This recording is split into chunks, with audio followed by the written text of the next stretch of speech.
వరుస దొంగతనాలకు పాల్పడుతున్న అంతరాష్ట్ర దుండగుడు షేక్ రఫీని పల్నాడు జిల్లా వినుకొండ పోలీసులు అరెస్ట్ చేశారు. నిందితుడి నుంచి 27 లక్షల విలువైన బంగారు, వెండి ఆభరణాలతో పాటు నగదును స్వాధీనం చేసుకున్నారు. గత నెల 22న వేక్షిత జ్యువెలర్స్లో భారీ దొంగతనం జరగగా యజమాని ఫిర్యాదు మేరకు పోలీసులు కేసు నమోదు చేశారు. దర్యాప్తులో భాగంగా షేక్ రఫీ అలియాస్ పొట్టి రఫీని సీసీ కెమెరాల ఆధారంగా అదుపులోకి తీసుకున్నట్లు పోలీసులు తెలిపారు.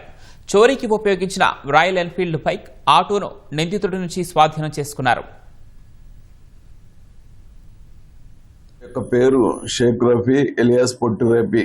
ఇతను వయసు 45 ఏళ్ళు ఉంటాయి. ఇతను యాక్చువల్ గా వినుకొండ, అయితే ఖమ్మం అక్కడ ఇక్కడ ఉంటా రాష్ట్రం మొత్తం మీద ఇప్పటి వరకు దాదాపు 25 నేరాలు చేశాడు.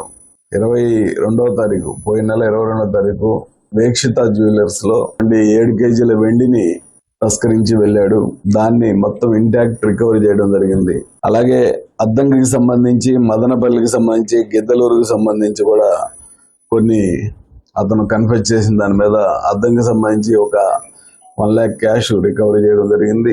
మదనపల్లి పోలీస్ స్టేషన్ సంబంధించి ఒక ఇథియోస్ కారు కూడా రికవరీ ఉంది ఇతని దగ్గర.